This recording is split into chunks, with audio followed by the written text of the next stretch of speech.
All right, one final Arizona Fall League preview episode here, of course, powered by Chinook Seedery. We're going to talk about the top prospects at every position because we want to give you the best primer from the prospect intrigue perspective there. And of course, we're going to give you a little bit of insight into what we want to see from them. Didn't conspire on that, so maybe it's going to be a little bit different. Jack, I think we're going to be on the same page with that stuff in terms of what we want to see from most of these guys. But of Probably. course, there's always some nuance, I think, within it. And there's going to be a lot of the classic same answers of like, just get the reps, just work on this. So there may be some repetition there, but we're going to try to be as specific with each of these players as possible, or at least fall back on this is why the team is sending him there, I think. And this is probably what they want to see. Sometimes it's obvious, other times it's I don't know. Let's kind of dig deeper. So I'm excited to do that. But most importantly, I think it's a great primer for the AFL from a prospect intrigue aspect because it was hard for us to trim this down to three at each position. Like it was challenging.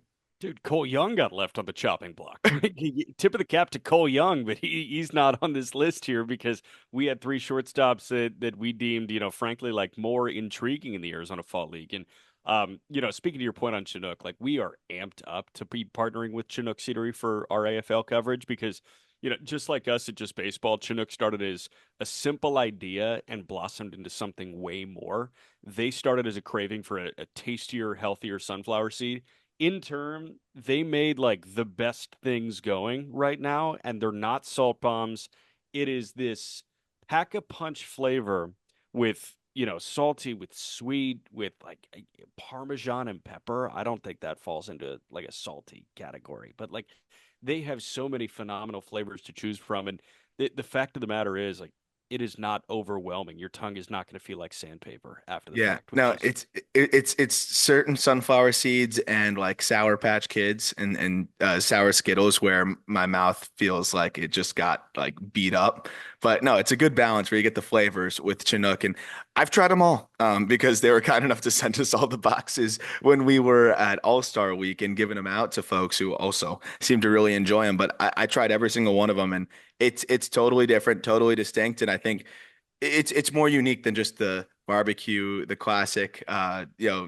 salted, which is so insanely salted that it's brutal, and everything else. Like I think even their traditional flavors are a little bit different than the normal ones, while also not overwhelming you. So I mean, it's of course they're sponsoring our content here, but this is one of those where it really is my favorite sunflower seed now. And if you don't believe me, come out to the AFL, to the ball games I'm at. I'll have a bunch in my backpack and you could try them for yourself if you're out there. Good luck getting through security with that one. But no, I think I've tried every single flavor except original. I opted out of original because I was like, yeah, I just yeah, I know I, what an original sunflower seed tastes like, but I'm sure it's not overwhelming like some of the competitors.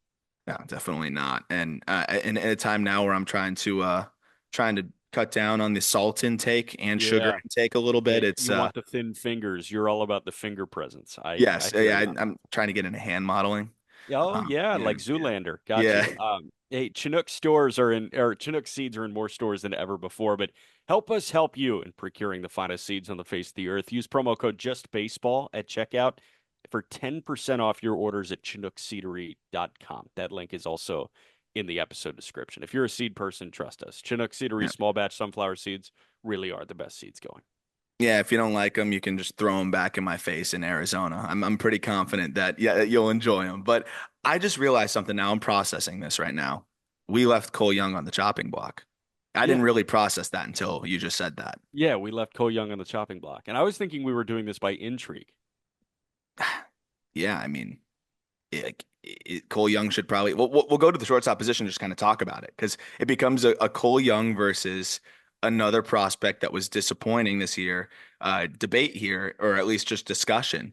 And I mean, we're going to leave it as is. We got a beautiful graphic already, good to go. But I think it's a fun conversation. And I kind of want to see where it just like steers us. But I don't know if we're starting with shortstop here. How do we want to attack this thing? We were starting around the diamond, so we were going to start with catcher here, and we've got four. This is the only Yeah, position yeah. where we have four. I wasn't willing to chop this to three. For one, because I think it's important just to showcase the four catchers are all too close in ability and prospect intrigue. And two, I think also there's a level of optics. I can't be the anti Moises Ballesteros guy to that degree. I like him. I like him a lot as a prospect. I'm not Yeah. going to leave him on the chopping block for an AFL prospect intrigue graphic here. So Ballesteros had to be in the fold there with the other three catchers. Yeah, I will say it very similar energy to Caden Dana needing to be on the first team all MILB. Like you can't swallow that narrative fully. Well, If you dude, like I like them. They were great. They're both good prospects. They're just not top 100 guys for us. That's where I draw the line. What's It's crazy is you not said a they're it's not both a going to be yeah, no. not an anti-Dana Ballesteros agenda. I think both will have very nice big league careers, very possible. It's wild because, on FaceTime the other day, you said they're both going to be NC Dinos in 3 years. And I was like, dude, that's way Dude, too you far. can't do You this to me. could do People, better. a Cub fan out there just turned it off already, and that's it. That's what's I'm like. kidding. I'm I'm new kidding. it. I'm kidding. Stay. It's too late, dude. Thanks. You just cost us two listeners. Yeah, I got Um, you. Catching spot is fun though. And Ethan Salas, I think from a prospect intrigue aspect, I think edges out Drake Baldwin, but in terms of Yeah. prospect rankings, I think Baldwin will probably have the edge over Salas in our end of season update. And it's so hard because it's the biggest. Uh, it's just the most classic dichotomy comparison here, where you have a teenager who has not done much from a production standpoint, but has so much potential on both sides of the ball.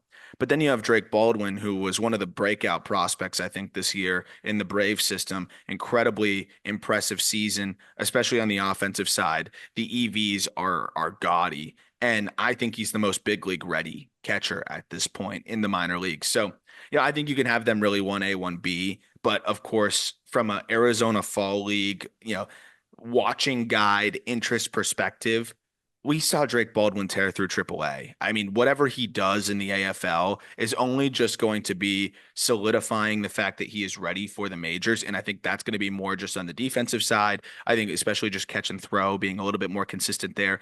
It- Drake Baldwin's there to shore up the finer things in his game because the Braves know that he needs to be in the fold at some point relatively early next year.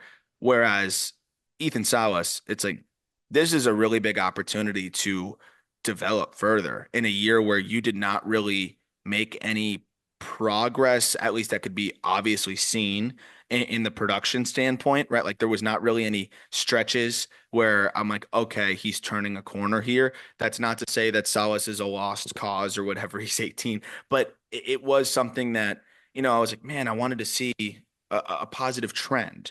So I think this is a big AFL for him. Obviously, if he struggles out there, it's not a big deal. And he can go into next year, and then you're going to really want to see that progress. But after such a frustrating year for the entirety of the season, I think just being able to put up decent numbers out there and also just get the experience. I think it's a frustrating year for Salas as he heads into next season. Yeah, I'm totally with you. And the thing is, like, I, he is a borderline. When you think about, teenage catching prospects, I know I'm tossing him in a very small bucket, but when you think about like a teenage catching prospect, how far along a catcher should be at 18 years old defensively, he is in the elite bucket. Oh yeah. Like there's nobody that measures up to Ethan Salas in terms of being 18 years old defensively. But at the end of the day, man, this guy got on base at a clip under 300 and he had an OPS under 600. And it's not that like that's I don't want to say it's unacceptable because again, he's 18 years old. He's 4.5 years younger than the league average hitter in the Midwest League, but it's unacceptable for a guy that is a top 10 prospect in baseball, top 20 prospect in baseball. So to achieve that 18-year-old catching wonderkind, you have to not put up a 599 OPS, and he's going Yep. to a hitter friendly environment where hopefully he can hit the reset button after 3 weeks instead of 6 months. I'm very confident that he can hit the reset button with 6 months off, but I'm very curious to see. And I think this could be a sign of just like mental maturity of Ethan Salas. If he carries those struggles into the AFL and has a brutal AFL, like, okay, he didn't really put 2024 away going into the Arizona Fall League. And understandably so. He's had 3 weeks to try and put it away. Yeah. That's not a lot of time. I Yeah. think he can put it away after 6 months. Yeah, and even just I think, look, if the numbers aren't great, but he has some really good ABs against high quality stuff, and And it's even just a step in the right direction. He doesn't need to have a 900 OPS. I think if he has a 700 OPS out there, but he puts together good ABs, the defense looks, continues to progress back there, and he's doing it, with some very advanced arms and things like that. It's like, okay, you're seeing the progress. I know it was a little bit better down the stretch, but I think that was mostly buoyed by a good week because then you go into the last like 20 games or so, and that OPS was right back into, the 500s again. So again, he was 17 and then mostly 17, 18 years old this year. He turned 18 on June 1st. So it's just there's not a lot of reference there in terms of a high A catcher at that age. And I think you can partly just kind of chalk it up as a developmental year. But that was kind of the year before too. But at the same time, it was also way ahead of schedule. So I think it's just reasonable progress anyway on the offensive side, and that could even just be seen through how he's commanding his ABs. It doesn't even have to totally be on the production side, but I think it's going to be really valuable opportunity for him. And I would love to just see if he can, kind of close the book on this past season and start to build some momentum for this coming season and really solidify himself as that one of the best catching prospects in the game for us. Because of the lack of production, he's more in the middle range because we got to see some more offensively. But as you mentioned, with the defense and everything that he has going for him already, it's understandable why a lot of other outlets have him as a top 20 overall guy. For sure. Two very similar prospects, which is why also I wanted to have both of them in there. It would be kind of weird to have one and not the other when they're in similar boats. Tyron Lorenzo and Moises Ballesteros, right? Where both they're big league hitters. You can look at those bats and say, Lorenzo in the Tigers system now and Ballesteros in the Cubs system, that those guys like they're on a trajectory to be big league mashers. But where? Lorenzo, I think, is tall enough to fall back on first base, which helps a lot because the thing that makes it difficult with Ballesteros, and we've talked about it, is that if it's not catching, it's nothing. He's DHing. Yeah. So that makes it quite difficult because then it becomes like the DH only left-handed hitter route, which, is not incredibly valuable. That's where the defensive progress of a Ballesteros, I think, becomes even more imperative. But I don't want to overlook the fact that Lorenzo is also in a position here where he needs to show some serious progress defensively, and I think he can. And I think there's been some flashes there. But he's going to need to put it together more consistently behind the dish if he wants to I think really solidify to the Tigers that he is their long-term option as a catcher. So I think for both of these guys, they're going to hit. I think there's going to be maybe some challenges at times, like Lorenzo swings and misses, a lot more than Ballesteros. I have almost no doubt that Ballesteros is going to put up numbers out there, like with the way the ball flies and being so contact oriented while also being able to spill in the slug as well. Like he's gonna put up numbers out there. Lorenzo's gonna hit some bombs. It's gonna just be a question of the consistency. And I think it'll be there because he's so patient. He'll walk a bunch. They're both gonna be productive. But Yep. for them, I think it's really gonna be tuning in and seeing, and you're not gonna probably be, it's gonna be hard to see from from home, unfortunately, because these broadcasts are not great when they do broadcast the few games out there. But in terms of just if you're out there in person or if you're just listening to talking heads like us, the thing you want to hear or hopefully see is where that defense is progressing. And I'm really looking forward to just seeing these guys go about their business and seeing what they're focused on in terms of the finer things behind the dish, because you get an opportunity to speak to some of the coaches out there. You get to see them, Ballesteros and Lorenzo before the games, getting their work in the days that they're not catching. What are they doing off on the side? That's what I love about the AFL and how you're able to see what the specific things are that they're keyed in on. And I think that's going to be a very fun aspect of this whole thing. I don't think they have much concern about the offensive side. And I call back to the Dalton Rushing conversation we had in spring training heading into this season, where he's like, yeah, obviously I always want to get better as a hitter, but I know where I need to focus. And it's ironic now that he's playing left field, but I know where I need to focus. And for me, hitting has been secondary. And I've heard a lot of catchers tell me that. And I think very much for these two guys, hitting is going to be secondary. And that's okay because it's still probably going to be very good for them offensively. But if it isn't great, I won't care that much as some of the others because I already saw what Moises Ballesteros can do with the bat. And then we Yep. already saw what Tyron Lorenzo can do with the bat. Yes, it's two levels lower, but he did that, after the trade and really slugged and had a 90th percentile of 108. Ballesteros is just productive consistently and did that as a 21-year-old in triple A. So I got little questions about the bat with both of those guys, and I'm just excited to see how the glove can come along and what they're specifically keyed in on. And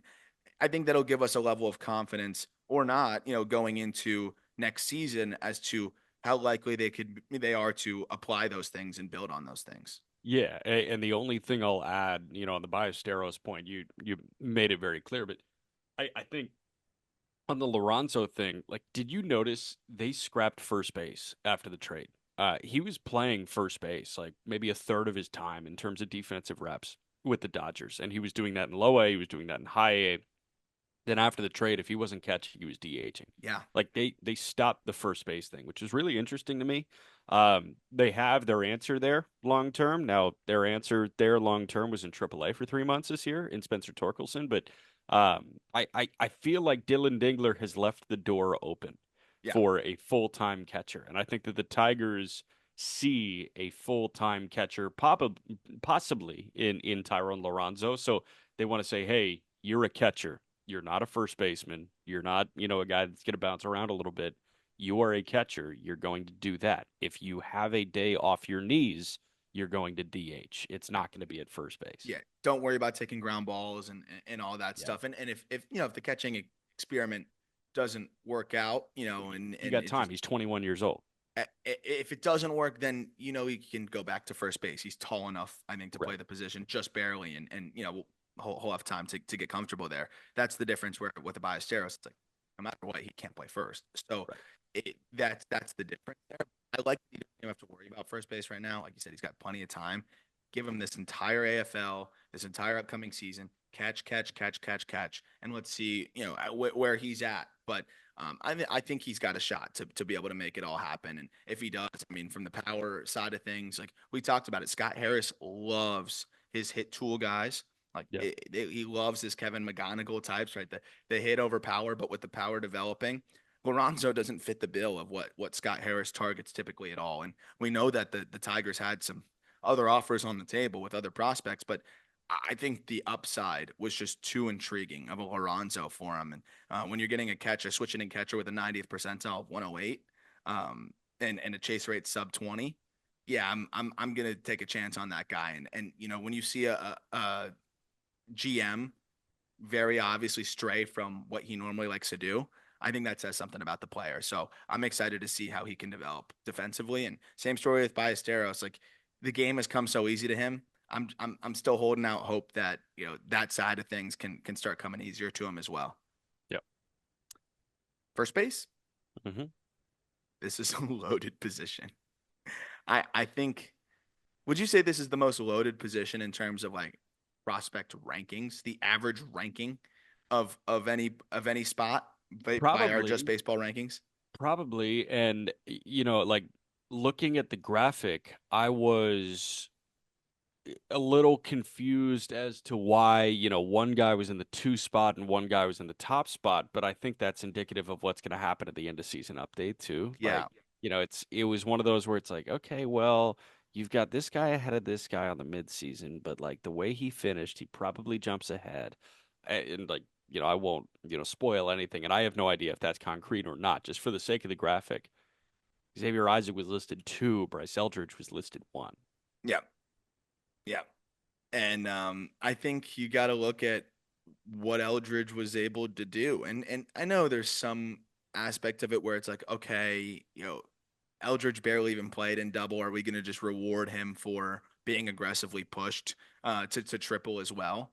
But if you combine the double A and triple A stint, like he was not whiffing at the same degree that Xavier Isaac was. And I think that is incredibly impressive. Where in those 17 games for Bryce Eldridge in double and triple A as a 6'7", 19-year-old, he kept the strikeout rate at 25% in Yeah. double and triple A. Like that is really, really impressive stuff. And I think just looking at what he's able to do and where he's at, yeah, it is a little bit of a and that's the one thing too. Like some things may slightly change, but this is a little bit of a clue into maybe the top 100 update end of season. Xavier Isaac's also a year older than Eldridge, or almost a full year older, like very close. I think it's like 10 months older than him. I don't usually care that much about those specific things, but Eldridge looks like he's further ahead in the bat to ball department, and just kind of commanding his ABs, which is saying a lot. You know how much I love Xavier Isaac, Right. and I mean, you look at the upside, is incredible of a power hitter and everything that Isaac brings to the table. How can you look at Eldridge and say he can't do those things too? Yeah, that's the other aspect of it that is really interesting. They have some more limitations too, like struggling against lefties. I think that's going to be the big focus for both of these guys. Is it's going to be, how much can you limit with more on Isaac, limiting the whip against, upper level pitching and just more advanced pitching in general. I know it's going to be a mixed bag for Isaac, but he'll see some arms. And then for Bryce Eldridge, I think it's a big part for him is probably going to be hitting lefties because they want him up at the big league level very soon. I think the glove, even just getting more comfortable at first base, is going to be something that matters, which is weird, but it usually you don't have to think about those things because he's got so much time to get comfortable there. Yeah. But for Bryce Eldridge, like he's going to need the reps there because he hasn't had that much time as a pro to get comfortable there. And in his first season, they were playing him in right field. So Yeah. this past year was his first year at first base. So I really do think a big part of this is actually just getting comfortable to play an average big league first base as well. And the only way you do that is game reps. Yeah. And this is the opportunity for game reps. And it's great that ABs are going to come as well. He didn't need any more ABs. It was just the matter of getting in game. And you can, like ground balls from a fungo. Okay, sick. You have to see a 90-mile-an-hour slider come off the end of a guy's bat, and it's still coming at you at 87 miles an hour. Like, let's figure this out here. Yep. And like you need to see a rocket from a pull side, like from a left-handed hitter to the pull side. And you got to be able to decide, do I take it myself? Do I flip it over to the pitcher? Like it sounds Yeah, easy, but in real time, while you're watching a guy bust it up the line real quick, like your brain goes into neutral. Like yeah. you can kind of freeze and get in between. So it's just those instincts and things like that too. And the comfort, like the mechanics happen at 3 p.m. The comfort does not happen at 3 p.m. The comfort happens from playing at 7 p.m. on, like 500 different days. And he's going to need to expedite that process. And I've got faith. And we have more toys and gadgets to help emulate game settings now. I think hitters really benefit from that, where Yes. it's like these machines are stupid now. They're They're like crazy now. so And the stupid, dude. camera angles that they have now too. Yeah. I was just talking about that where you can really see what it looks like out of the hand a little bit better than normal. Nothing's ever going to fully simulate the real thing, but Hey, it is getting closer. we're getting damn close. Like Yep. you can plug in, hey, I want an 18 inches of vert fastball from a 5'4" release height, and like that can happen. Yep. You Which have that at your disposal, which is which is absolutely insane. wild. Absolutely wild. And speaking of wild, final 60 games of the season for Eldridge, and that's including the double and triple A promotions, right? 302, 398, 532 slash line, a 13% walk rate, a 25% K rate, 12 home runs in that span, and 25 extra base hits. So this guy was just a monster. And he's going to be one of the biggest climbers in our update. Xavier Isaac ain't going anywhere, by the way. Still, he's in the Right. top 30. Like, don't you worry. Right. This is Bryce Eldridge praise right here. And what's crazy is the third guy is Jack Caglione, which is wild because one, it's rare to see a first round pick get sent out here so quickly as a college guy who just played a full season, Yep. got to the postseason, went deep in the postseason, and then also played professionally this year as well in as many games as pretty much anybody had played. But it wasn't the best debut. He hit the ball really hard, had some really impressive ABs, but he could have done some things better. He still chased a ton, still put the ball on the ground too much. So like they wanted to see him go out there and try to right some of these things before next season. I just thought it was surprising. Like you're not seeing it, Charlie Condon out there, right? You're not seeing a lot of these other college guys that either were performing or not from this past draft. So I think it says a lot about what the Royals want out of Caglione, which is to get him up to the big league level as soon as possible and get as much offensive help to that core that now is, making some noise and still alive in the postseason. Like I think they're looking at a team here where they want to build some consistency and get him there as soon as possible. So I get it from that perspective, and I think what we want to see from Cags is pretty obvious here. It's the chase rate and it's Yeah. his ABs. He gives them away, man. Like he was one of those watches where like going through all of the at bats professionally, like I found myself just almost shouting at my computer, just like, why are you doing that right there? It's 2-0. Why are you swinging at a pitch 2 balls off? And Yeah. he would still hit it 110 on the ground to second base. Like it's like, wow, you can hit it really hard, but it should be 3-0. Or if it's a bad call, okay, it's 2-1, lock back in. That was the part that was really frustrating for me is like he'd be in these spots, and then even when he makes this bad swing decision, he still pulverizes a ball. It's just like all that he could do with it was one hop it to the second baseman at 110. Great. Yeah. But like that can't happen. You can't be giving away ABs because guys are not going to want to pitch to you. And when they know, especially when you get to higher levels, that you'll just get yourself out, it's going to be light work for these pitchers. So this is going to be more challenging pitching than what he saw for the most part in high A, I think, in a lot of the matchups. So it's going to be a good test for him. And I think it's going to further the idea of, hey, I can't get away with these 40+% chase rates anymore. His field of hit is really good for a guy that's as powerful as he is. And I think there's few hitters in professional baseball that have more upside than Caglione, but he needs to show that one, a willingness, I think, to adjust approach wise, and two, just the ability to adjust approach wise. Like I really hope he's not one of those guys that can only be in swing mode. And if he is, that really does limit his potential. So I'm very eager to see, even though it's not a huge sample, if there's any tangible adjustment in the way that he goes about his ABs. I'm also eager to see 118. Like I would love to see 118 off with. That would be You might awesome see from like a minor leaguer. 480 too, by the way. Yeah, like I'm pretty excited about that. That's the positive eager to see Caglione. The constructive eager to see Caglione is like, hey, are you gonna swing at that 3-1 slider? Like, don't do that. Yeah, please don't. Yeah. And it's almost more annoying that he'll still hit it like 110 on the ground. Right. It's like, oh, he barreled it up. Yeah, but like you can barrel it up over a fence if you wait Yes, for a better pitch, a pitch later. exactly. But I don't think the debut was as bad professionally as the numbers would suggest. And I think a big part of that was the ABs in general. So just slightly better swing decisions, and I think we'll see a big difference in terms of production. But that's pretty much all I think you'd want to see from him. Second base is, I think, pretty straightforward with the top two guys.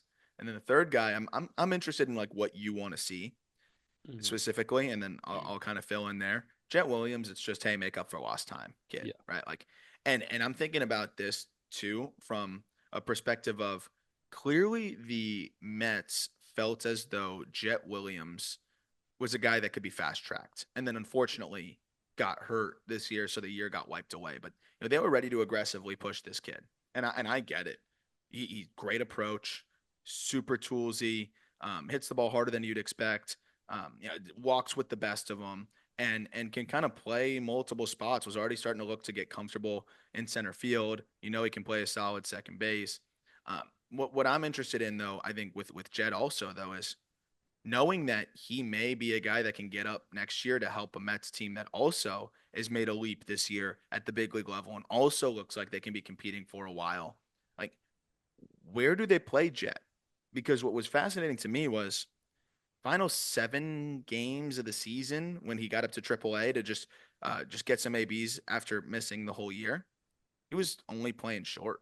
And honestly, if you look at the game logs from the entirety of this year, and I know it's not a ton of games.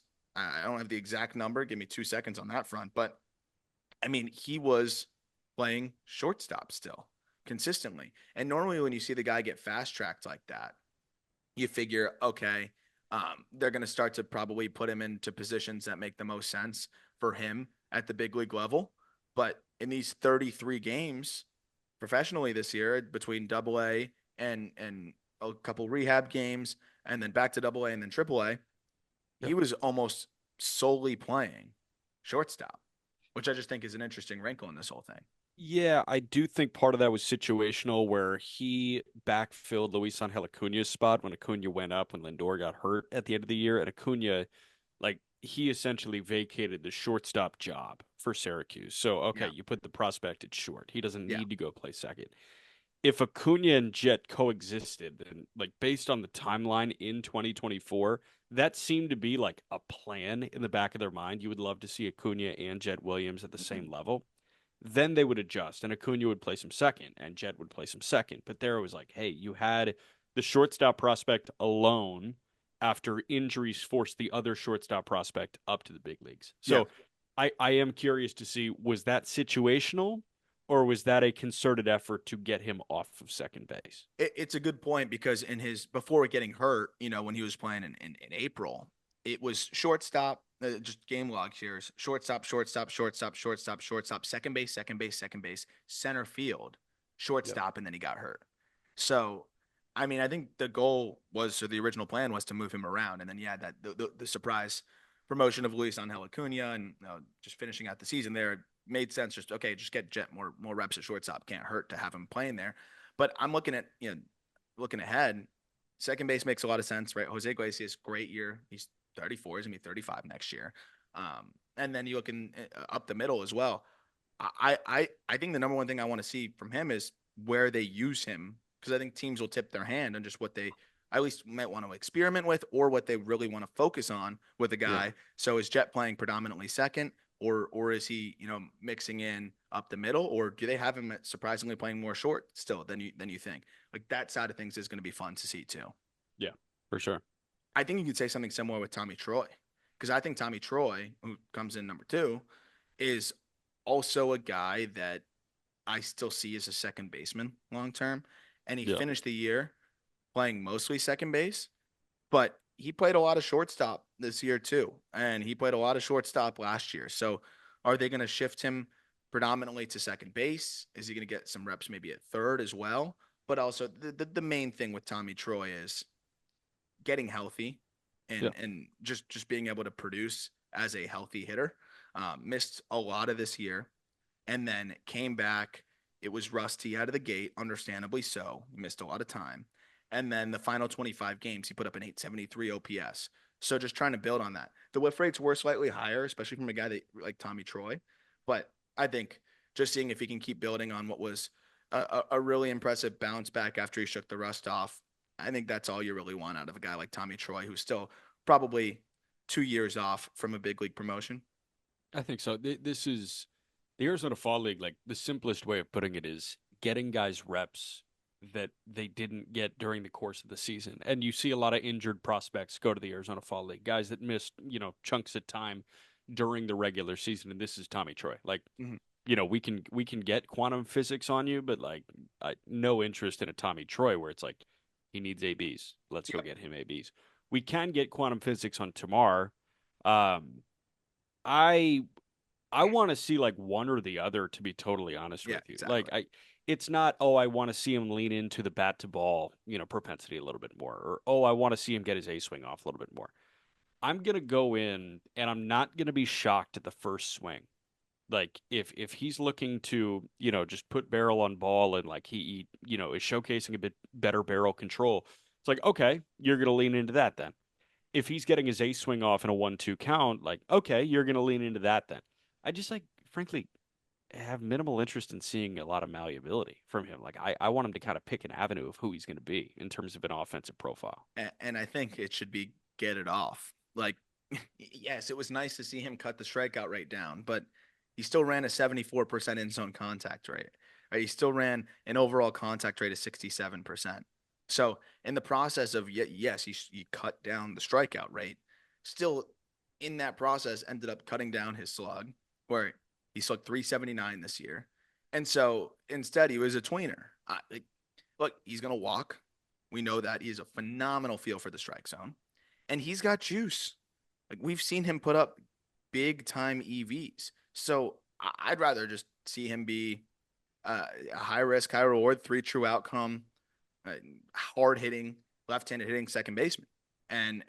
But I agree, like that's what we want to just see here, and I think that's what's going to be important is what's his identity and what's he going to kind of lean into in the Arizona Fall League, or is it just going to be trying to continue to build on these improvements that he has made from a strikeout perspective and say, okay, now I'm going to try to add the power back in? I think that's going to be very hard to do because we saw how much, I think he lost from a production standpoint and just an overall power standpoint. Like his hard hit launch angle dropped from 12.5 degrees to 7 degrees. So he's clearly just, hitting it on the ground a lot more, or even when he's getting his best swing off, it's more on a low line. And like this is a guy that I'd rather see kind of sell out for slug a little bit more, knowing that it's never going to be that plus hit tool that we were once promised. Yeah, I agree with you. And like I would prefer to see that. If he didn't walk, I would probably prefer to see the barrel control Yeah. side of it, where it's like, hey, you swing the other way. But he walks, man. And I know it's not, what you drafted, and I know it's not ultimately who Tamar probably wants to be. Like Tamar wants to be, superstar that can do everything. But if he can't do everything all the time, like lean into what you're best at. And I feel like he's best at letting it rip. Yeah, he's best at producing elite bat speed and hitting balls that can leave the bat at 112 miles per hour, right? Like, It, especially there's immense value to second basemen that can flirt with a 30 homer season and walk 12% of the time in the big leagues. absolutely. Instead of a guy that's kind of stuck in between and still striking out a little bit more than you'd like to see. So, Right. no, I am excited to just kind of see where he's at in that progression and the identity of Tamar Johnson as he gets ready for his age 20 season here, but also I think is a full season coming up at the Double A level. Yeah. Shortstop loaded, Before that, yeah. it is loaded. Before that, I do want to tell you about our friends at Game Time real quick, because it is all about the live event. We know that some of the best memories are made at a marquee sporting event, favorite band performing in your city, comedian that cracks you up. Game Time helps you out with their new feature called Game Time Picks. It filters out the fluff to only show you incredible deals on great seats, so you don't have to waste time searching through thousands of tickets. Simple process. Open up an event, click Game Time Picks. You get 3 tiers of deals fed to you off the top: super deals, amazing deals, great deals. You have the opportunity to essentially curate your deal to fit your priorities on Game Time Picks. So go check out Game Time Picks. Curation makes it easier to save more on sports, concerts, comedy, theater, and more. You get panoramic seat views before checkout. You also get their lowest price guarantee, which means if you find a better deal in the same section and row, Game Time credits you 110% of the difference. And Game Time covers your purchase with the most flexible customer service policy in the ticketing industry. You can take the guesswork out of buying tickets with Game Time. Download the Game Time app, create an account, use code JustBaseball for $20 off your first purchase. Terms apply. Again, create an account, redeem code JUSTBASEBALL. JUSTBASEBALL. I win for $20 off. Download Game Time today. What time is it? It's game time. Now we can talk shortstops. Leo DeVries, Colt Emerson, and Colson Montgomery with Cole Young on the chopping block. Yeah. Um, Tough because Cole Young and Colson Montgomery are like two opposites in terms of their what like disappointment. Where like Colson big power, and I want to see him get into it, and I also am like, okay, can you settle in defensively at shortstop? But he's 22 and he's 6'4". And I think there's still so much to dream on from a power perspective. Cole Young finished the year strong, but I mean, I still kind of question the the ability to produce consistently because the bat to ball hasn't fully been as good as I would have expected it to be, right? It's not bad, but his contact rate was 79%, which is solid. But when Yeah. your 90th percentile is 101 and you look at his swing, it is so geared for just spraying the ball. Um, that type of player generally you want to see have a contact rate higher than that because if you're not consistently putting the ball in play and you're not doing a ton of damage either, how are you getting to your production? He walks a lot, which helps, Yeah. but I think they're going to be super close in terms of our rankings in the update.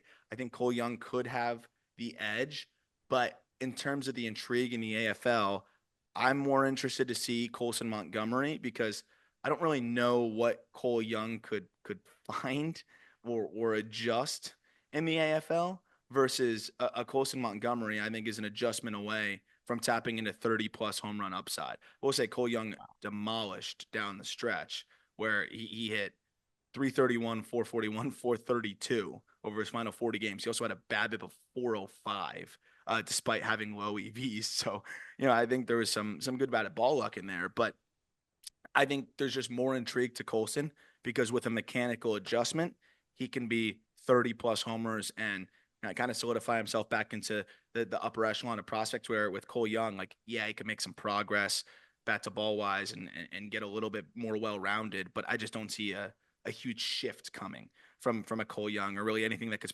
specifically be unlocked here in the AFL other than just continuing to build.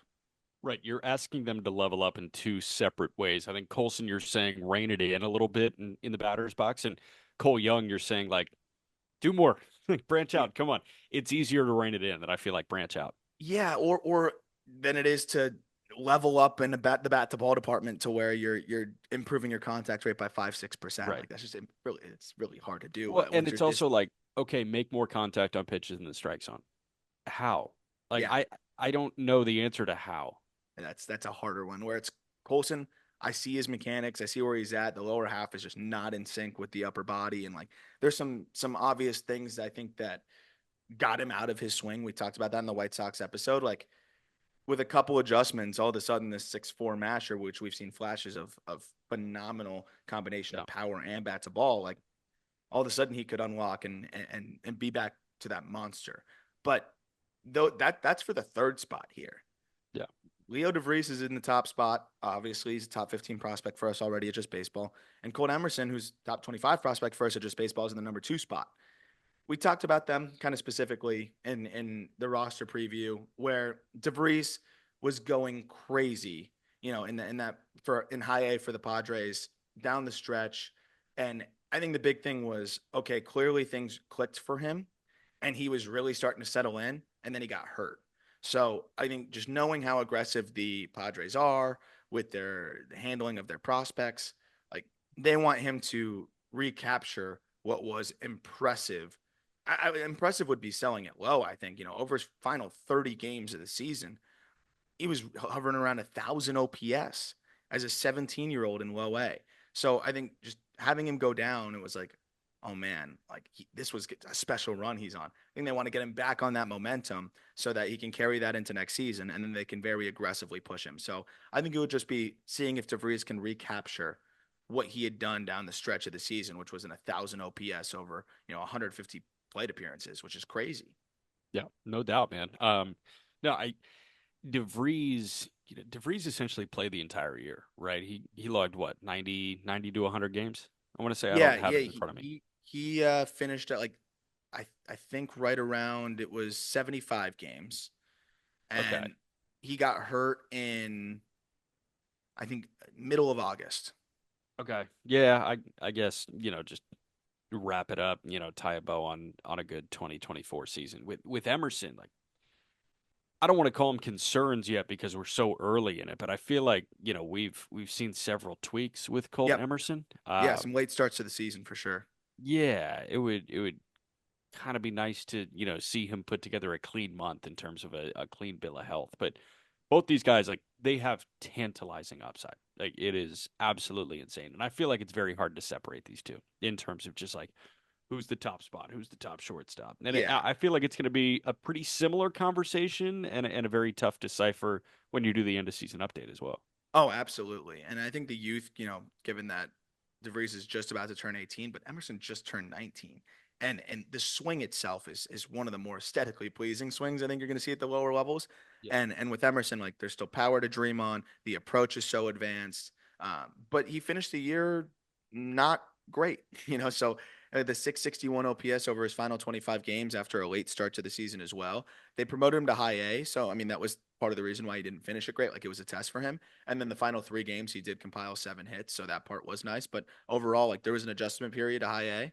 And I think with him being hurt, like they would have hoped that he got to high A earlier. So now I think it's okay, let's get these AFL reps. He's probably going to return to high A next year, but then if he has a good AFL, they'll push him through a hot start in high A quicker to get to double A. So that, and then I think just with both of them, it's seeing how the defense progresses at shortstop. DeVries, I think, looks really good. Emerson has looked okay. And I want to see the glove continue to progress there for Emerson, too. I think that's a big wrinkle in it also. Got you. Third base, Brock Wilken, Gino Gruber, Juan Baez. So we got Brewer, Diamondback, Brewer.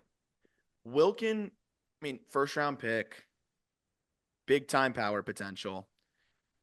I don't know if it's as much of a makeup for lost time for him. He still played 112 games. He did miss a little bit of time after getting hit in the face, and I'm sure that messed with him a little bit mentally. I can't imagine. You have facial fractures.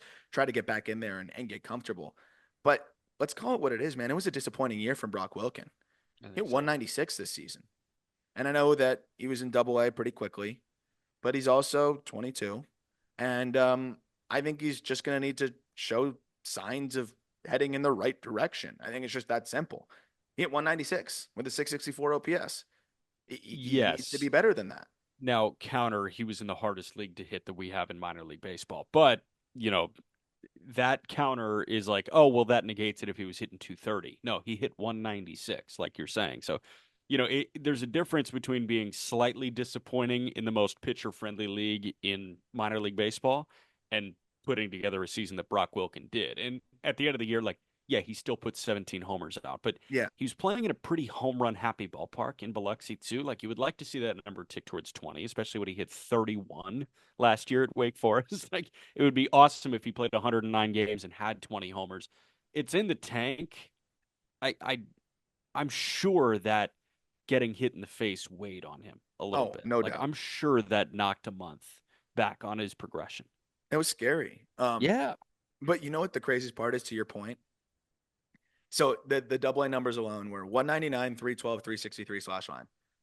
That's a 105 WRC plus in the Yeah. Southern League this year. Come on, man. Like So and Wilkins should be better than that. He should be better yes, than a 105 WRC plus. But like the fact but it that wasn't. that It's not as season much of a disaster as it looks like on the slash line. exactly, like it looks terrible. But, it's not. But for a first round pick, for a guy that hit 31 homers in the ACC last year, it should be better. You can't tell me that they weren't messing with those baseballs. I'm sorry. No, The they were fact that that totally slash messing line with is the above balls. average, Yeah, something was going on they there. were totally messing with the baseballs. They just said we're not going to let you guys write a story about it this time. We're going to Yeah, keep you this to ourselves. muckrakers, you Yeah, you investigative journalists. but I mean, crazy. So I would just say validate that belief from us, right? Like show us that the Southern League was just a disaster this year for hitters, and I think a good AFL will give me that a little bit of that excitement going into next year. That okay, Wilkin was just like everybody else dealing with the brutal uh, Southern League. And I think that's what you're hoping to see here in the AFL. Next is Gino Groover, who has been mashing pretty much every time you checked in through the rest of the season. Diamondbacks, we were talking about it when he was performing, saying like, okay, is this like a name to watch in this Diamondback system as a guy that's rising? And I was like, yeah, a little bit, but how much power is there? Starting to tap into more power there all of a sudden. We're outslugging the EVs, right? Pulling the ball in the air. And Groover was doing that. I just want to see if he can keep doing that, right? 30 games to close out the season, a 944 OPS. He hit 7 home runs. That's crazy because in 61 games in the season, he hit 10 home runs. So there's another guy that lost time, was hurt. Yeah. Early draft pick for them. Great field to hit, great approach. Just seeing if he can tap into that power. And he showed some great things in that regard by elevating to the pull side.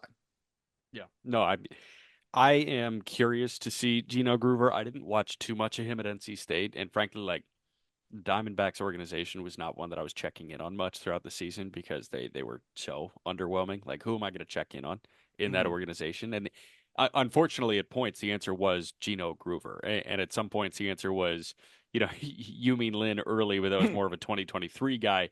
Who was the pitcher that was just balling out in the lower levels? Not Davalillo. It was you know who I'm talking about Yes, though. I know. The guy that You had asked like me a couple episodes ago, and I brought the name up again. Now I forgot it you again. brought the name up again. Like I guess I just kind of Yeah, I checked guess in you on weren't that. checking in enough. No, I wasn't checking it enough. I wasn't gonna watch on MILB TV because it was like, I prefer to just watch Gilbert Diaz in AAA, and I'd prefer to watch what Adrian Del Castillo is doing in AAA. So I was watching a lot of AAA Diamondbacks ball, but I was not watching a lot of lower levels. I am curious to kind of get a feel for who Gino Groover is as a player. Spencer G. Sting, by the way, Yeah, G Sting, G or Gee Sting, Sting, whatever it but is. I don't know, but but yeah, wow. I'm with you.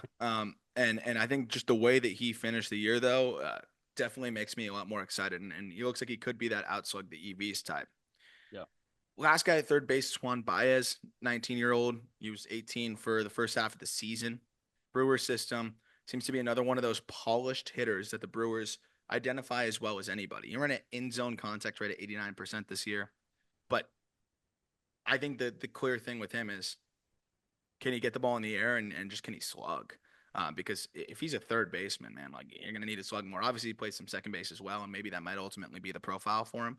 But Yeah. running contact rates the way that he has, like really solid. So you're going to need to see a hard hit launch angle that's above zero, though. And Right. that's the problem. So we talk about these bat to ball guys can be very flat to the baseball. And it's like, okay, it's great. You make a lot of contact, but it's all low liners, ground Yeah. balls. Like, can you get it in the air? I think that's going to be the clear focus for him here, which is fine because in his age 18 season, he struck out at an 8.5% clip. So Yeah. that's some special stuff. So yeah, just seeing if he can tap into more power or if ultimately maybe he's more to that second base profile.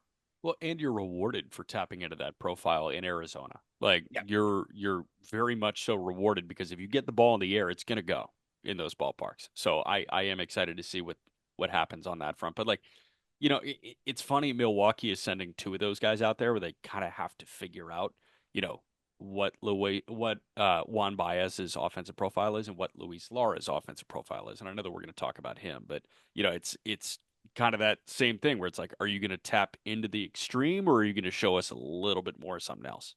exactly. And I think it's a lot more necessary for Juan Baez. So and that's the interesting wrinkle in it too, where it's for Lara, it's like, okay, we've seen flashes of elite contact. Can you get back to that a little bit more again after a year where it was, kind of spotty, which we'll talk about because we're going to the outfield now. And Right. in the corner first, though, Zaire Hope, I, it's Zaire Hope and Trey Morgan in left field right now. Yeah. And very different players, like very different players here. But I'm very excited to watch both. Yes. Starting with Hope, like he's 19. He was tools over everything, of course, when the Dodgers acquired him in that Michael Bush deal. I think with him, it's just kind of seeing how he fares against those more advanced arms. Because from a data perspective, from a production perspective, he destroyed low A pitching, like destroyed it when he was healthy. Yep. Right, 62 games this year from him too. 15% chase rate, super patient. Like I want to see if that sustains against some of the more experienced arms. Like, does he still look like that guy that is patient, has elite exit velocities, which I expect that to sustain, but also good enough contact rates? Like that's what's astounding. But sometimes those guys, they get up from low A, and then all of a sudden those contact rates take a steep drop. It's a small sample regardless, but that's more of like an at bat by at bat. I just want to see if he commands his ABs with the same polish that we saw when he was playing at low A. If he does that, then I think he's a rocket ship of I think one of the more exciting prospects in baseball. As he stands right now, is he what, middle of the pack in terms of the top 100? Yeah, Like he's somewhere in the 40 to 60 range? I would say so. It's just the power is too stupid. Like Yeah. and the speed, and he has a plus arm in a corner, and he's running a chase rate of 15%. Like it's ridiculous, and the swing and miss is not bad. So it's just seeing if the swing and miss ticks up against better competition. And it's And too small of a sample, but that's going to be more just from a live look perspective and how he handles those ABs against, when you're seeing a Connor Phillips or a Gabriel Hughes or some of those types, right? How do you fare in those spots? yeah, although like, we'll see which version of Connor Phillips shows up because if we see July Connor Phillips, I wouldn't call that advanced pitching. But like if we No, see September Connor Phillips, I would call that advanced pitching. So we'll see. But yeah, it is gonna be fascinating there. And I'm with you. It's too small of a sample to have any sweeping takeaways on that, but you could get a good indication of what Zaire Hope could do when he gets to high A, when he gets to double A, yeah, and so on and so forth. Morgan is the exact opposite. yes, Yeah, yeah, the exact opposite. it's. I was trying to think of what I want to see from a Trey Morgan. I I don't know. Have more fun. Yeah, just Yeah, like continue to be the one of the better guys in pro ball. No, like I would say the outfield definitely. I think it's okay, very clear that they want him to get more reps out there, and which is interesting because he ended up playing a lot of first base for Biloxi down the stretch, but still played some left too.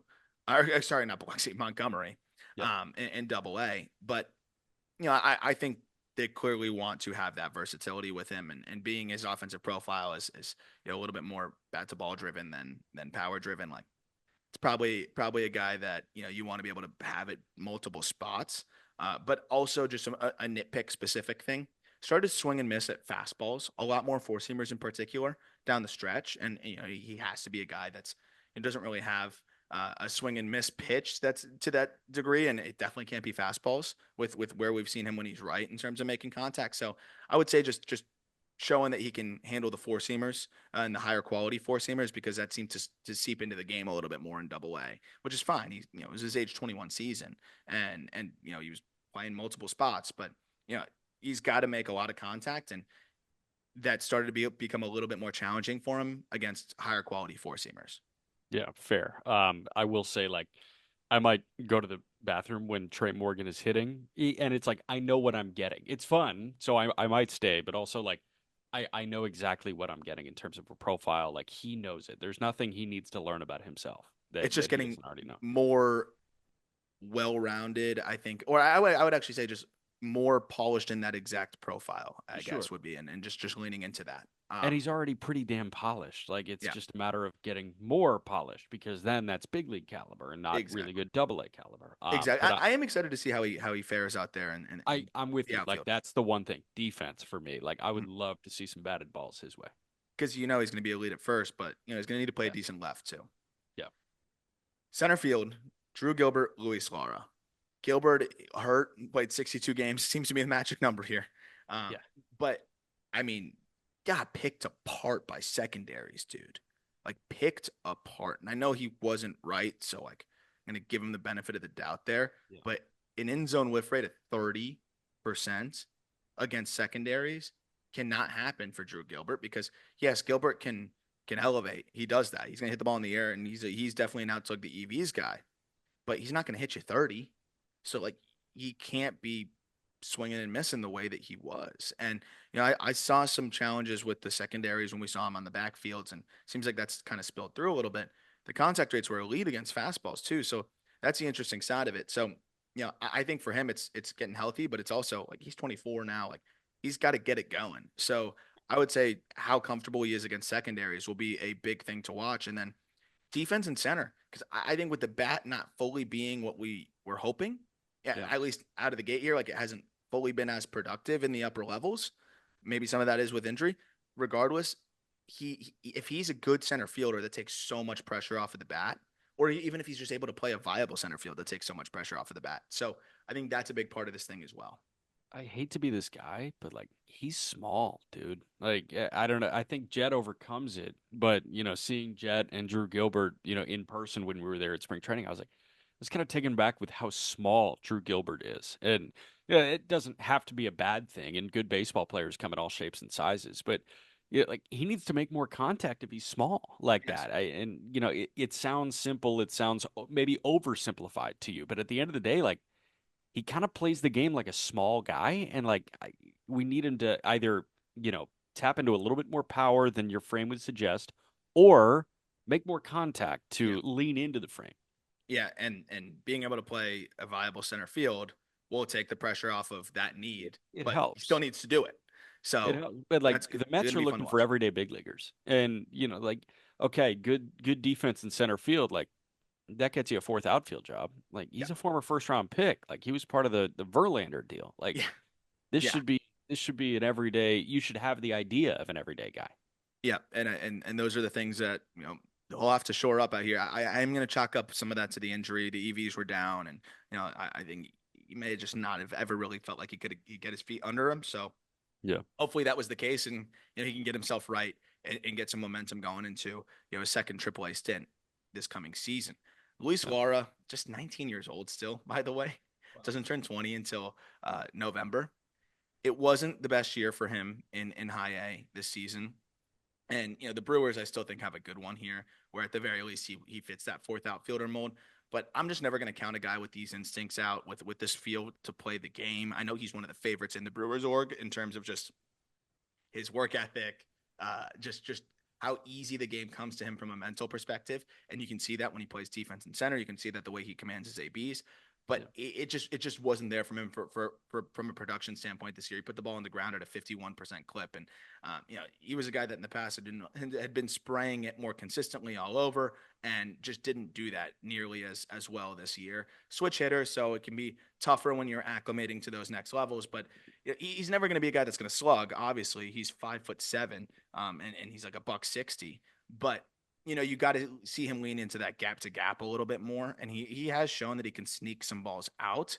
But this past season, he just didn't really do that, right? He slugged 318. But I think the biggest thing is the contact rates were there.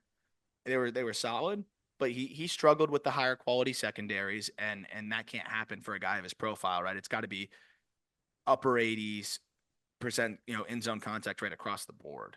And he was 90 plus in zone against fastballs, but secondaries, it became a little bit more challenging where his in zone contact rate was about 80%, which is fine, but not for a guy of his profile. And I think the overall contact rates just need to be a little bit better. But he was also 19 in high A, so I think just proving that maybe okay, it was an adjustment period. I'm going to be good, and I think he could very well do that with a good AFL stint.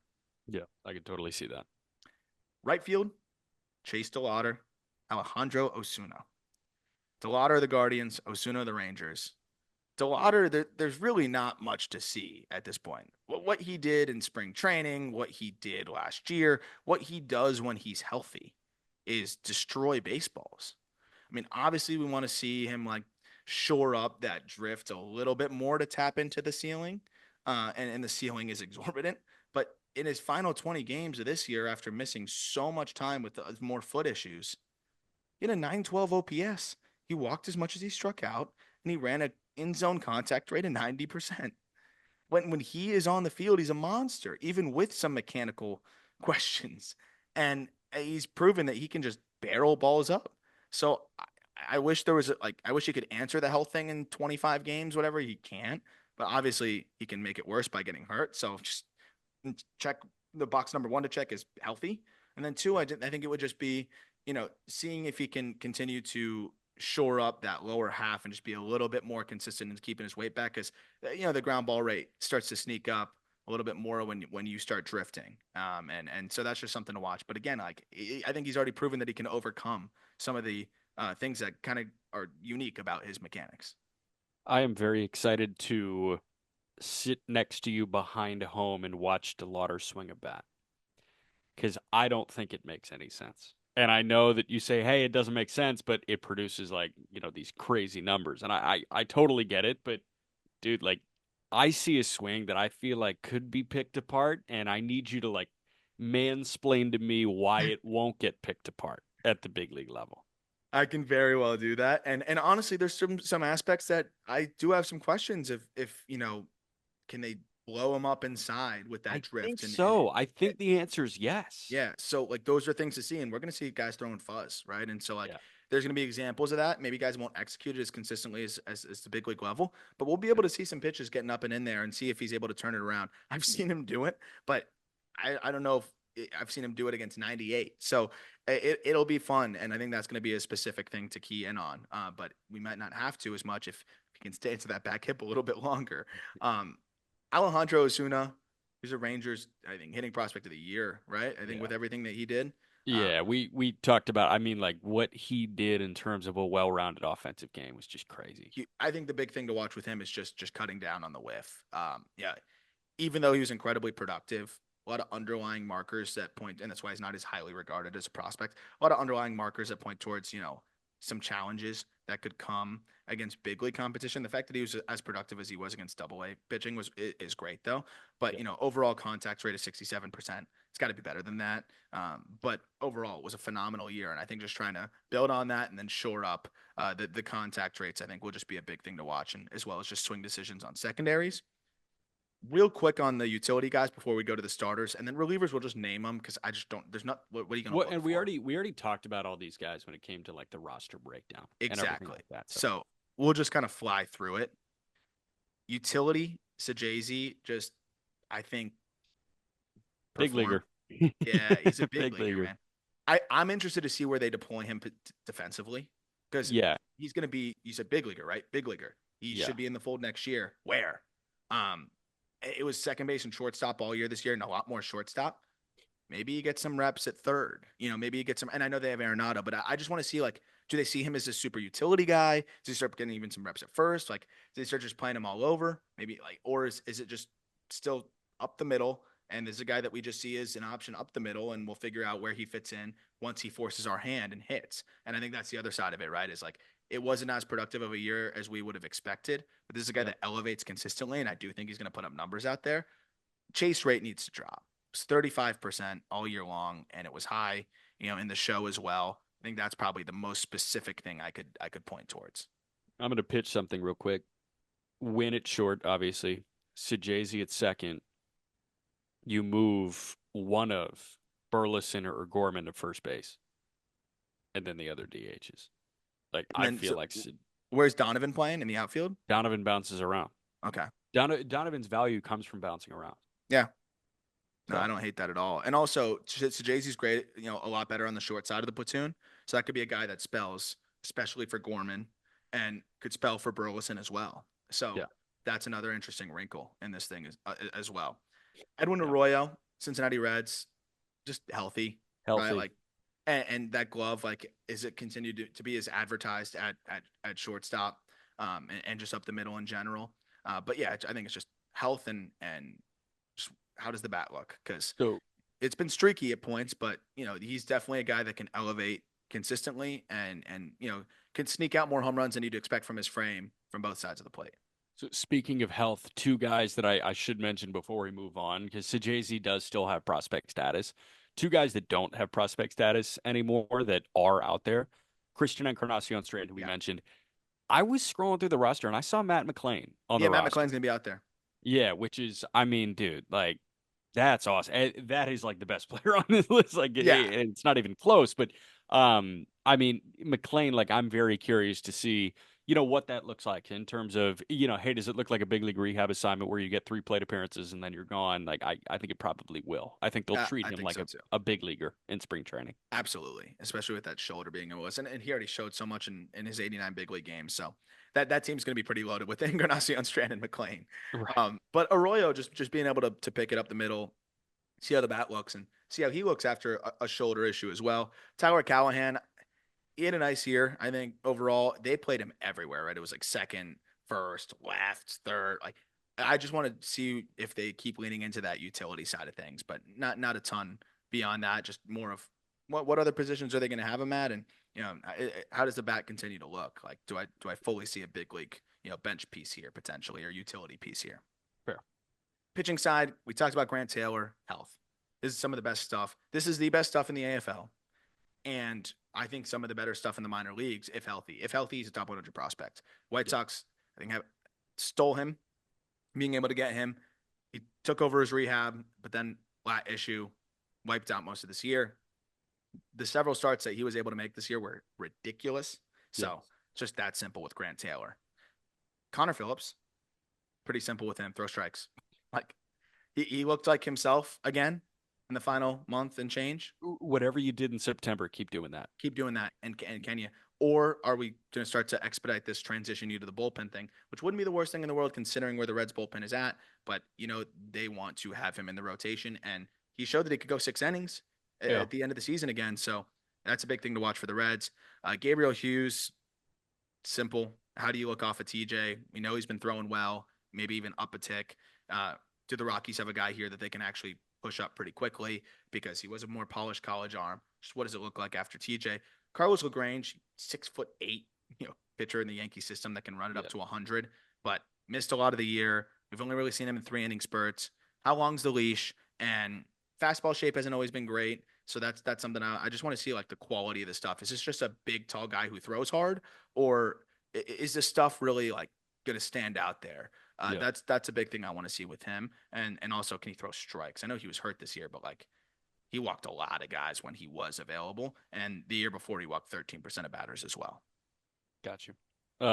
Yeah, I mean the two things on Hughes and LaGrange for me, Hughes, we lauded his arsenal and how it fit into Colorado. Like now they're leaning into the weird thing, and it doesn't really matter what you throw as long as you throw weird with the Rockies. And I think Dolander's gonna, thrive in Colorado. But like Sean Sullivan is a four seam guy, and that four seam can slice and dice hitters up in Colorado.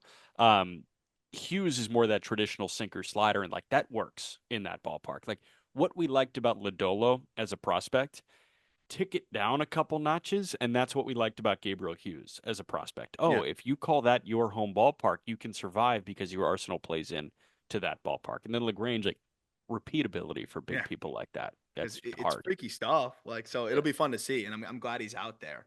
I totally agree. And then you got two lefties, Kendry Rojas. He was awesome. In the Blue Jay system this past year, I think we talked about it, one of the more underrated arms. I think from Yeah. a production standpoint. So just I want to see that, like, just want to and see if it translates in a very hitter friendly environment. And then Yumin Lin, like he's just intriguing. Like it's just that Yeah. simple. Can he keep the ball in the yard? Can he throw strikes? Those are the two things with Yumin Lin, and he still put together a really solid year overall this season. Right. Wrapping it up with the relievers, there's not going to be anything to look for, but just naming them. Mark Church, he pitched an inning in the big leagues like that. He looks good. Peyton Pillette, are they going to stretch him out? I'm interested to see that. Right? Is it going to be more still the 1-2 inning spurts, Yeah. or is it going to be now more into the 3 and 4? What's his role going to be in that White Sox org? I'm very interested about that. Jun Suk Shim has an opportunity to like triple his professional innings total. Yeah. And I know the Marlins were very excited to acquire him.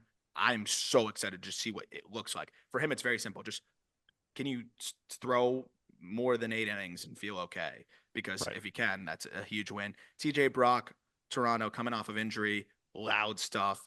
Just can he stay healthy and what does this stuff look like? And then Skylar Hales, I think this is a guy that has a chance to break into the Rangers bullpen as soon as next season. So can he validate that? So I think I it's just that simple. I have immense faith in Peyton Pillette, and I hope to be validated on that. That's all I got here. Are you and I gonna? We're gonna be starstruck when we see Jun Suk Shim. I think so. It's like, He's oh, a he's you a figment exist. of my imagination. You know what I'm gonna do? Like, I respect people's personal boundaries. Don't get it twisted. But like, if I see Junsuck Shim and I'm 2 feet away, I might just like, like you Are you exist, real? right? Like, just poke him on the arm, and it's like, yeah, like my hand doesn't go through you. That's cool. Yeah, I've That's still awesome. never seen him, but I've seen his TrackMan data, and I've seen a couple pitches. That's about it. So, It's uh, Bruno Caballo. It's the Brazilian Kevin Durant on NBA draft night, who's 2 years literally, away from being 2 years away. which I mean, but he might just be insane. So Yeah, I'm very excited to see that. But that'll do it for our AFL preview content. And by next week, we're going to be doing live breakdowns and updates on what's going on out there because we'll be in the throes of it. Super talented, as you could tell. We still left so many talented players on the chopping block here, but a lot of fun stuff ahead next week. Minor league awards, which I'm very excited for. We're gonna do another farm system in that span, and then we'll be kicking off our AFL coverage with games actually happening. So very much looking forward to that. Hope you all have a wonderful weekend, and I look forward to talking prospects with you next week from Arizona.